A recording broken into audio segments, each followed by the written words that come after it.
கிட்டத்தட்ட 200 ஆண்டுகள் பழமையான ஒரு கிராமம். இந்த 2023ல கூடவா இப்படி ஒரு கிராமம் இருக்கு, அதுல மக்கள் வேற வாழ்றாங்களா அப்படின்னு கண்டிப்பா நீங்க ஆச்சரியப்படுவீங்க. இந்த வீடியோ உங்களுக்கு ஒரு புதுவிதமான அனுபவத்தை கொடுக்கும். வாங்க வீடியோக்குள்ள போலாம். கடல் மட்டத்துல இருந்து கிட்டத்தட்ட 1400 மீட்டர் உயரத்துல ஒரு அழகான கிராமம் இருக்கு. இத கிராமம்னு சொல்றதா இல்ல செங்குத்தான பாறைன்னு சொல்றதான்னு எனக்கே குழப்பமா இருக்கு. இங்க சந்தோஷமா வாழக்கூடிய மக்களும் இருக்காங்க. இங்க இருக்கக்கூடிய எல்லா பாறைகளும் 70ல இருந்து 80 டிகிரி செங்குத்தா இருக்குது. இங்க போறதுக்கு எந்த ஒரு சாலை வசதிகளும் கிடையாது.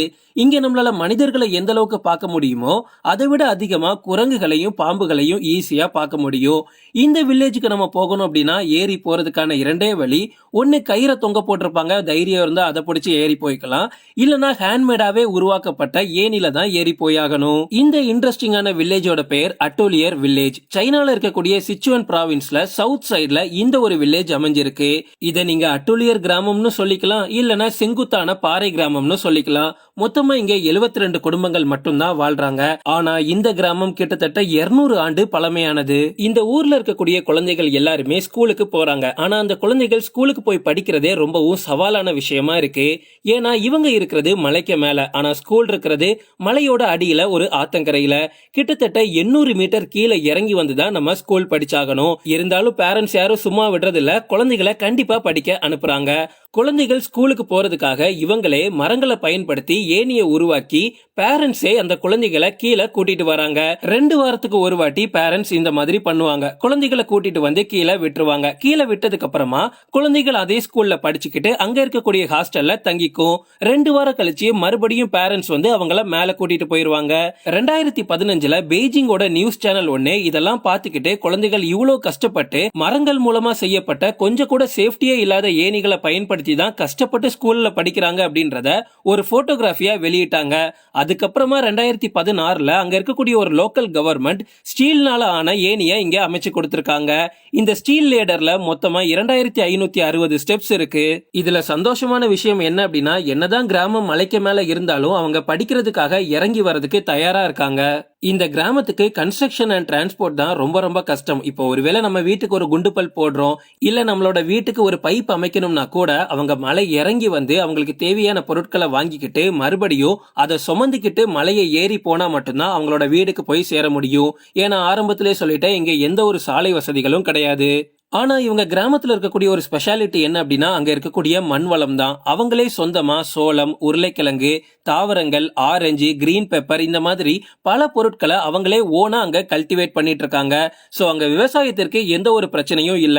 ஆனா அங்க இருக்கக்கூடிய ஃபிஷ் டிரான்ஸ்போர்ட் வந்து ரொம்ப ரொம்ப கஷ்டம். ஏன்னா அங்க இருக்கக்கூடிய மக்களுக்கு மீன் சாப்பிடுறது ரொம்ப ரொம்ப பிடிக்குமா, ஆனா ஈஸியா எடுத்துட்டு வர முடியாதுல்ல.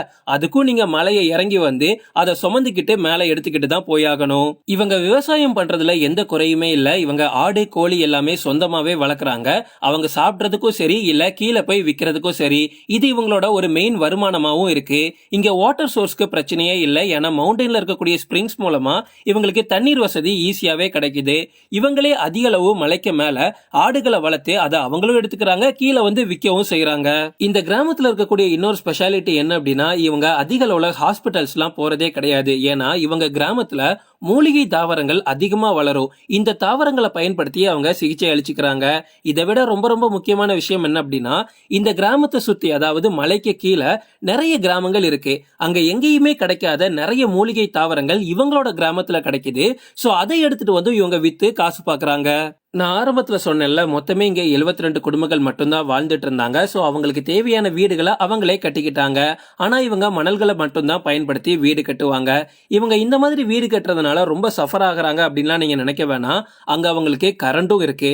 சோலார் பவர் மூலமா இவங்க கரண்ட் எடுத்துக்கிறாங்க, அவங்களே சொந்தமா குக் பண்ணிக்கிறாங்க. ஆனா இங்க இருக்கக்கூடிய பெரிய பெரிய பிரச்சனை என்ன அப்படின்னா, அவங்களுக்கு ஏதாச்சும் ஒரு தேவை, ரொம்ப அர்ஜென்டா தேவை அப்படின்னா அவங்க மலை இறங்கணும். அதுக்கு ரொம்ப தூரம் அவங்க டிராவல் பண்ணணும். ஆனா டிராவல் எப்படி இருக்கும் அப்படின்னா, அந்த ஏணி மூலமா இறங்கி ஆகணும், இல்லனா மலையில கஷ்டப்பட்டு நம்ம கயிறை பிடிச்சு இறங்கி வரணும். இது கொஞ்சம் சவாலான விஷயமாவே இருக்கு. இதனாலேயே வில்லேஜ்ல இருக்கிற நிறைய மக்கள் கீழே வர்றதுக்கு விருப்பப்படல. அவங்க கிட்ட என்ன இருக்கோ அதை வச்சு அங்க சந்தோஷமா இருக்காங்க. இந்த கிராமம் கிட்டத்தட்ட 200 ஆண்டு பழமையான கிராமம் நான் சொன்னேன்ல. 200 வருஷத்துக்கு முன்னாடி என்ன நடந்திருக்குன்னா, இவங்க மலையோட அடிவாரத்துல தான் இருந்திருக்காங்க. ஆனா அங்க கொள்ளையர் கூட்டத்தினால இவங்களுக்கு அடிக்கடி பிரச்சனை வந்திருக்கு. அது மட்டும் இல்ல, சில சண்டைகளும் அங்க நடந்துகிட்டே இருக்கு. அதனால இவங்களுக்கு நிம்மதியான வாழ்க்கையே இல்ல. சோ ஒரு நிம்மதி நிம்மதியான வாழ்க்கை வேணும் அப்படின்னா இவங்க மலையோட மேலவே போயிருக்காங்க. மேல போனதுக்கு அப்புறமா பார்த்தா அங்க இருக்கக்கூடிய மண் வளம் சூப்பரா இருந்திருக்கு. அப்ப நம்ம ஏன் இங்கேயே விவசாயம் பண்ணிக்கிட்டு நமக்கு தேவையானது இங்கேயே அமைச்சுக்க கூடாதுன்னு மலைக்கு மேல ஏறினவங்க தான் இன்னும் அவங்க அங்கேயே தான் இருக்காங்க. இந்த கிராமத்துல 4 தலைமுறை தாண்டி வாழக்கூடிய குடும்பம்லாம் இருக்கு. இந்த கிராமத்துல இருக்கக்கூடிய யங்ஸ்டர்ஸ்க்கு இன்டர்நெட் யூஸ் பண்ண நல்லாவே தெரியும். சோ இவங்க என்ன பண்றாங்கன்னா அவங்களோட வாழ்க்கையை ஒரு vlog-ஆ மேக் பண்ணி அவங்க எப்படிலாம் பொருட்களை மேல எடுத்துட்டு வராங்க, அவங்களோட ஒவ்வொரு நாள் வாழ்க்கையும் எப்படி இருக்கு, இது எல்லாமே வீடியோ ஷூட் பண்ணி யூடியூப்ல கூட அப்லோட் பண்றாங்க. இது மூலமா இந்த கிராமம் நல்லாவே ஃபேமஸ் ஆச்சு. 2020ல கவர்மெண்ட் இங்க இருக்கக்கூடிய மக்கள் கிட்ட நாங்க உங்களுக்கு மலை அடிவாரத்துல நல்ல ஒரு வீடு கட்டி தரோம், எல்லாருமே வந்துருங்க அப்படின்னு கூப்பிடும் போது நிறைய பேர் இந்த கிராமத்தை காலி பண்ணிட்டு போனாங்க. ஆனா ஒரு 30 குடும்பம் மட்டும் எங்களுக்கு இங்கதான் வாழ்க்கை நல்லா இருக்குன்னு அங்கேயே இருந்துட்டாங்க. பட் நிறைய டூரிஸ்டர்ஸ் இந்த மலை ஏறது சவாலா இருக்கு, இந்த கிராமமும் நல்ல இன்ட்ரெஸ்டிங்கா இருக்கு அப்படின்னு இதை பாக்குறதுக்காகவே நிறைய டூரிஸ்டர்ஸ் வராங்க. அதனாலேயே கவர்மெண்ட் அங்க 5G சிக்னல்ஸ் கூட வச்சிருக்காங்க. வரக்கூடிய டூரிஸ்டர்ஸும் லைவ் ஸ்ட்ரீமிங் பண்ணி இந்த கிராமத்தை ஃபேமஸ் ஆக்கிட்டாங்க. அது மட்டும் இல்ல, அட்டோலிர் வில்லேஜ்ல இருக்கக்கூடிய மக்களும் என்னடா நம்ம ஊருக்கு நிறைய டூரிஸ்டர்ஸ் வராங்களே, இதை வச்சு நம்மளால காசு சம்பாதிக்க முடியும்னு அங்கவே சில ரெஸ்டாரண்ட்ஸையும் அவங்களே ஓனா மேக் பண்ணக்கூடிய சில பொருட்களையும் வச்சு விற்க தொடங்கினாங்க.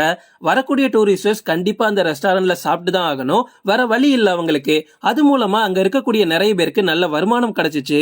இப்போ இருக்கிற கரண்ட் சிச்சுவேஷன்ல இந்த கிராமத்தை விசிட் பண்றது கொஞ்சம் ஈஸியான விஷயம் தான். ஏன்னா கவர்மெண்ட் ஸ்டீல் மூலமான லேடர்ஸ் போட்டிருக்காங்க, அதுல ஏறி போறது கொஞ்சம் ஈஸி தான். ஓகே ஃப்ரெண்ட்ஸ், இன்னைக்கு வீடியோ இவ்வளவுதான். இந்த வீடியோ பத்தி நீங்க என்ன நினைக்கிறீங்கன்னு கமெண்ட்ல சொல்லுங்க. தேங்க்ஸ் ஃபார் வாட்சிங். இந்த வீடியோ உங்களுக்கு பிடிச்சிருந்தா லைக் பண்ணுங்க, கமெண்ட் பண்ணுங்க, ஷேர் பண்ணுங்க. மறக்காம நம்ம சேனலுக்கு சப்ஸ்கிரைப் பண்ணுங்க, பக்கத்துல உள்ள பெல் பட்டனை கிளிக் பண்ணுங்க.